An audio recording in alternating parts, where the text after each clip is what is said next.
మీ business ఏదైనా మీ ఊర్లో promotion చేయాలంటే అది సుమన్ టీవీతోనే సాధ్యం. ఇప్పుడే సంప్రదించండి. నమస్తే, వెల్కమ్ టు సుమన్ టీవీ. ఆరుగాలం పండించిన రైతన్నను ఆదుకునే నాదుడే కరువయ్యాడు.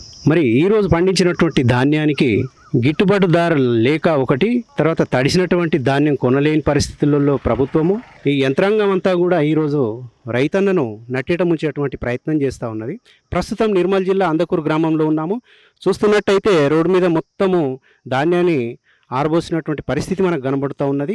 మరి ఇక్కడ వర్షాకాలం కంటే ముందే వర్షాలు రావడంతో తడిసినటువంటి ధాన్యాన్ని పదే పదే ఆరబెడుతూ, మరి మ్యాచరింగ్ పేరుతోని తేమ పేరుతోని ఇవాళ గవర్నమెంట్ కొనడంలో జాప్యం చేస్తుందన్న విషయాన్ని రైతులు ఆవేదన వ్యక్తం చేస్తున్నారు. మరి ఇప్పటికైనా యంత్రాంగం కళ్ళు తెరిచి ఈ ధాన్యాన్ని కొనుగోలు చేయాలని చెప్పి రైతులను ఆదుకోవాలని చెప్పి కోరుతున్నారు.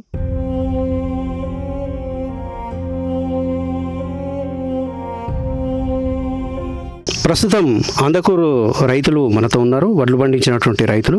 అయితే వీలైనంత మట్టుకు చాలా ఎంత తొందరగా వీలైతే అంత తొందరగా ప్రభుత్వం కొనుగోలు చేయాలని చెప్పి చెప్తున్నారు. అమ్మ, మీరు చెప్పండి, మీరు వడ్లు ఎక్కడ పోసిండ్రు? రోడ్డు మీద పోసిండ్రా ఇక్కడ, లేకపోతే కళ్ళ? రోడ్డు మీద పోసిన సార్, నేను రోడ్డు మీద పోసిన. ఇలా వేస్తాన్నాడా సారు, ఇలా కాటన్ని వేసేస్తామన్నారు, ఇలా చేసేస్తారు. మరి ఎన్ని రోజులైంది మీరు వడ్లు పోసి ఇక్కడ? ఈలడికి 7 రోజులు, వారం రోజుల నుంచి. తడిసినాయా వడ్లు? అడ్లు దడలేవు. చాలా మంది తడిసినాయి కదా ఇక్కడ, తడిసినాయి, చాలా మంది తడిసినాయి. అయితే ఇప్పుడు ఎన్ని రోజుల నుంచి ఇప్పుడు ఈ రోడ్ల మీద ఇప్పుడు అంటే రోజు ఎన్ని లోడ్లు? 15-16 రోజులు ఇక్కడికి వచ్చి 15-16 నుంచి మీరు పోస్తున్నారు ఇక్కడ, పోసి ఉంచిండ్రు ఆల్రెడీ. మరి ఎందుకు సరిగ్గా ఇక లారీలు వస్తున్నాయి కానీ ఇక గవర్నమెంట్ కరెక్ట్ లేదు. ఇక మేమైతే బోనస్ కోసం ఆశపడుతున్నాం. ఇక బోనస్ అయితే ఇప్పుడు సన్నపాట్లకే ఇస్తా అంటున్నాడు. సన్నపాట్లు ఎక్కువ మంది వేయరు, మొత్తం దాటి వేసే ధోరణే ఉంది గవర్నమెంట్. ఇక బీఆర్ఎస్కు కాంగ్రెస్ చూస్తే 90% వ్యవసాయదారులకు బీఆర్ఎస్ గవర్నమెంట్ తోటి లాభం. ఈ 10% వీళ్ళతో కూడా లాభం లేదు. వీళ్ళు కరెక్ట్ లేరు. మాకైతే వ్యవసాయదారులకు కరెక్ట్ గవర్నమెంట్ కాదు. అంటే ఇప్పుడు కటింగ్లు ఏమైనా చేస్తున్నారు? ఇప్పుడు తడిసిన చూసుకో 43 అనుకో, 42 600 గ్రాములు. ఇంకా అక్కడ పోయిన తర్వాత ఇంకా 2 కిలోలు పోతున్నది అక్కడికి. అంటే దగ్గర దగ్గర ఎక్కువ శాతం పోతున్నది. ఇక అందులో ఒక్కొక్కటి కూడా మిస్టేక్ వచ్చినా కూడా అట్లా జరుగుతున్నది. అట్లా ఒక్కొక్క జిల్లాకు ఒక తీరు ఉన్నది. ఇప్పుడు నాకు నిజామాబాద్లో కూడా ఉన్నది. అక్కడ ఏం చేసిన కూడా 45 తీసుకున్నారు క్వింటాల్కా, సంచికి 45 కిలోలు దొరికింది అక్కడ. అట్లా ఉంది గవర్నమెంట్. మొత్తం ఇప్పటికీ చెప్పాలంటే ఇది కరెక్ట్ గవర్నమెంట్ కాదు వ్యవసాయదారుడికి. అన్న, ఇప్పుడు మీరు చెప్పండి, ఇప్పుడు ఇక్కడ కొనుగోలు తొందరగా జరుగుతలేమని చెప్పి చెప్తున్నారు కదా, మరి రోజు ఎన్ని లారీలు? నా దగ్గర తొందర రోజు ఒక బండి పోతున్నది, రోజు ఒక లారీ వస్తున్నది. రోజు ఒక లారీ పోతున్నది. రోజు 1500 బస్తాలు దోకుతున్నాం. రోజు వెళ్ళిపోతున్నాం మా ధర్మాలు. అయితే ఇప్పుడు తడిసినటువంటి ధాన్యాన్ని కొనుగోలు చేయాలని చెప్పి రైతులు కోరుతున్నారు కదా, మరి తడిసినటువంటి ధాన్యాన్ని కొంటున్నారా? తీసుకోమంటున్నారు. తీసుకుంటే ఆడపోయినా కటింగ్ చేసుకుంటారు రైస్ మిల్లు. తడిసిన ధాన్యం అంటే తడకున్నా కొంచెం మెత్త ఉన్నా ఈడ మనము 17 మేచర్ లాస్ట్ మనకు.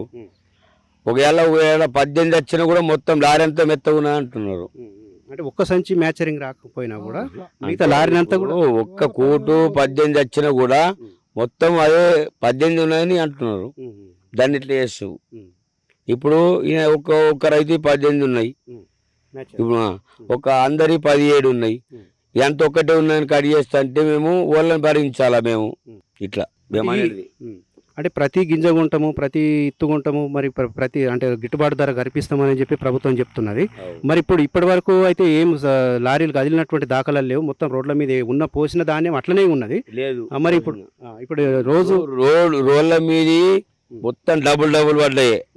మొత్తం లేపేస్తున్నా, దొర కూడా గుర్తున్నది. మాలో ఆప్తం లేదు నేను, ఎంతేంత మాలు లేపేస్తున్నా. ఒక మ్యాచర్ అటో ఇటో తీస్తున్నా, కానీ గవర్నమెంట్ ఒప్పుకుంటలేదు. అంటే 15 రోజుల నుంచి పోసినామని అని చెప్పి అంటున్నారు కదా, మరి 15 రోజుల నుంచి వెళ్ళలేదు, లారీలు పోలేదు అని చెప్తున్నారు. వాళ్ళు అన్నారు పోయిన అడుగు ఇప్పుడే ఇంకేమో రోజు బండి పోతున్నది.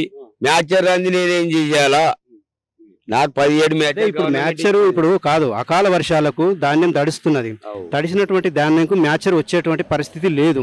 కాబట్టి ధాన్యం తడిసిన ధాన్యం కొనాలని చెప్పి రైతులు డిమాండ్ చేస్తున్నారు. వాళ్ళు తీసుకుంటలేరు. Rice millers తీసుకుంటలేరా? అంటే ప్రాబ్లం ఎక్కడ ఉంది? మిల్లర్స్ దగ్గర ఉందా? రైస్ మిల్ దగ్గర మిల్లర్స్ దగ్గరనే ఉన్నది. సో ఇది పరిస్థితి. రైతులు చెప్తున్నటువంటి మాట, తడిసినటువంటి ధాన్యము ఏ ఒక్క సంచి తడిసినా కూడా మ్యాచర్ 17 కంటే తక్కువ ఉంది, 10 మినిమం 17 రావాలి, అంతకంటే తక్కువ ఉందని చెప్పి 18 ఉన్నా కూడా తీసుకోవడం లేదు. మరి ఈ తడిసినటువంటి ధాన్యాన్ని కొనుగోలు చేయకుండా మరి ఈ యంత్రాంగము లేట్ చేస్తున్నదని చెప్పి రైతులు చెప్తున్నారు. వీలైనంత తొందరగా, వీలైనంత త్వరలో కొనేసి ఈ వడ్లను రైతులకు ఒక విముక్తి కల్పించాలని చెప్పి కోరుతున్నారు.